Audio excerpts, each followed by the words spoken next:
Honorable Prime Minister Shri Narendra Modi ji, respected Governor Anand ji, respected Chief Minister of Uttar Pradesh Yogi Adityanath ji, respected Defence Minister of India Rajnath Singh ji, ministers from the government of Uttar Pradesh, officers of the government, fellow businessmen, all delegates, friends from media. It is a great privilege and honor to be here at the Global Investor Summit 2023 of Uttar Pradesh and share a few thoughts. India, under the strong visionary leadership of our Honorable Prime Minister Narendra Modi ji, has achieved a position where we are going to see India being the fastest growing economy, not only in the current year, I'm pretty sure in the coming years of the decade. It is not only about economic growth. What the Honorable Prime Minister has enabled is a 360-degree development. That is because there is a confidence and aspiration in every Indian,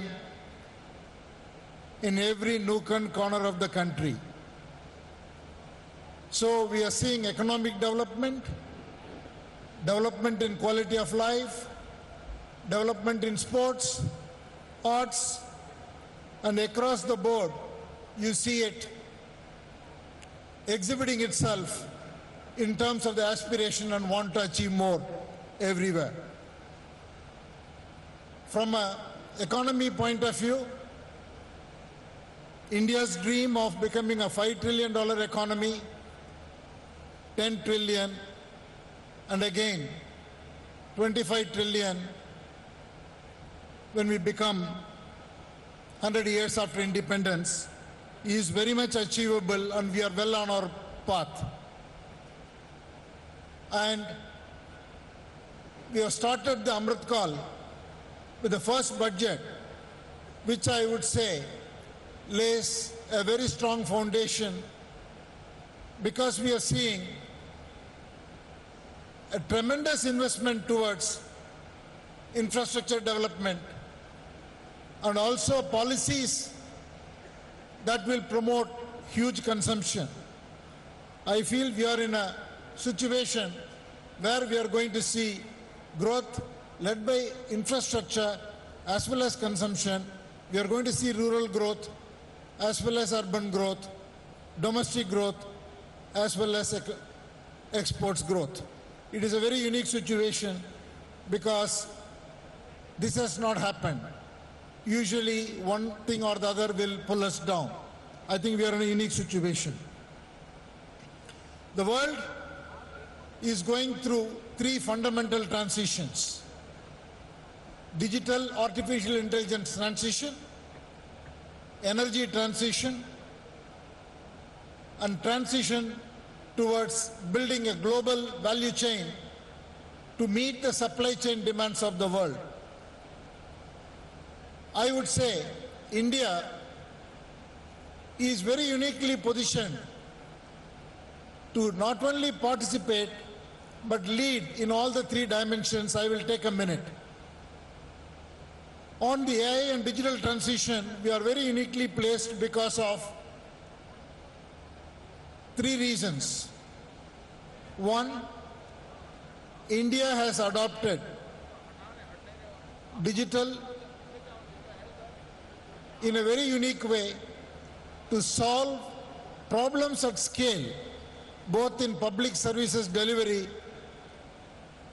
as well as in the private sector. Second, we have a most successful IT industry which has enormous capability. And third, we have a talent pool which is very unparalleled. So we are very uniquely positioned towards this transition, not only for India, but for the world. Second, in energy transition, we will be the only nation which will be adding significant capacity of energy, more than twice or thrice of what we have today in the next 2 decades. With this kind of a growth, transition becomes easier. The transition is not a substitution, transition becomes a growth engine. And third, in terms of the global supply chain, again, the government policies, whether it is the PLI schemes or simply the vision of the Prime Minister to take India to be a leader in the most important sectors of the future, is going to drive a huge amount of investment, capability building, and ecosystem development, which is all going to lead into enormous amount of growth domestically and most importantly globally from an export point of view. Coming specifically to Uttar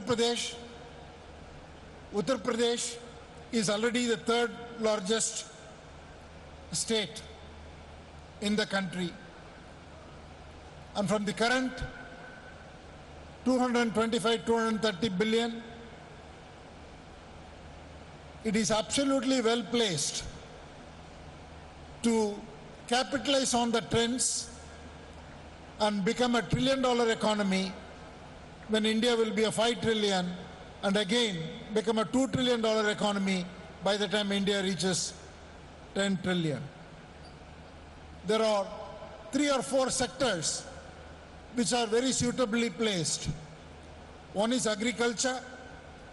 Already UP has a very strong presence.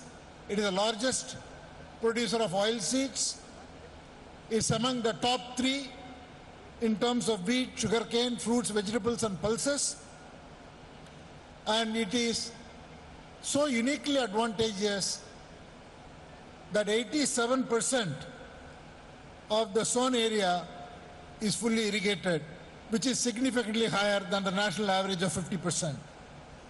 By applying the technology of the modern industrial era, UP can dramatically increase productivity in its agricultural sector.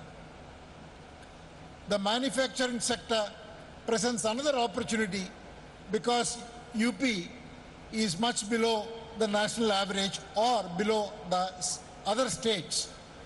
UP only gets 12% contribution from this sector.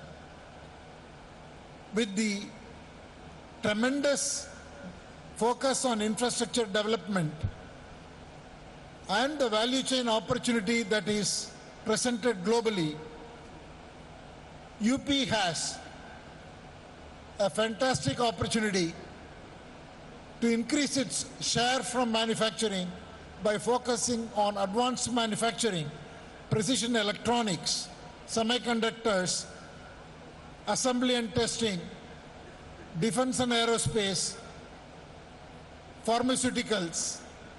With its vast land and progressive policies and infrastructure, can capitalize. Third area is tourism. Already UP is the largest in terms of attracting foreign visitors. Close to 5 million tourists from abroad visit UP.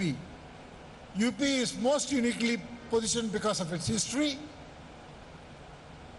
because of the UNESCO heritage sites, 24 wildlife sanctuaries, and Varanasi, the Jyotirling,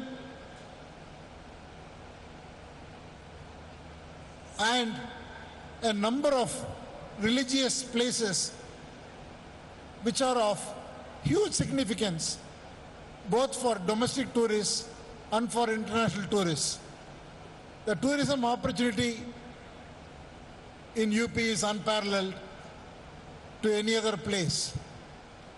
So these three growth engines can significantly contribute to Uttar Pradesh's dream of becoming a $1 trillion economy, and in the process can address a lot of jobs and address quality of life, as well as bring down the inequality that exists between the different 75 states and bring a range which is much closer, where the per capita income and quality of life can lift all people in the state of Uttar Pradesh. A few words on Tata Group. Tata Group has a long history of presence in the state, from our steel company to automotive company, and a large presence of TCS, and all our retail companies, financial services companies, Tata Advanced Systems, Tata Power. 18 companies of the state of the Tata Group are deeply present. And today, more than 50,000 people work in the state of Uttar Pradesh. We are on a huge expansion across all our companies in the state. Our hotel business sees tremendous opportunities in the state because of the tourism that's going to come, both religious tourism as well as wildlife and other aspects that will attract tourists. Air India has a detailed plan to connect every part of UP to the rest of India and potentially to the important destinations of the world. And we are already having huge investments in Noida, both from a TCS point of view and also from Air India point of view. And I'm happy to say that we are going to build an integrated multimodal air cargo through Air India sets with our partner Zurich Airport in the new Jawahar Airport. So the group is very committed and sees a tremendous opportunity, and I want to express our gratitude to the phenomenal leadership that is being provided by the Honorable Chief Minister under the vision of our Prime Minister for clean governance, huge infrastructure development, as well as an atmosphere which is so much business friendly. I wish the summit a grand success.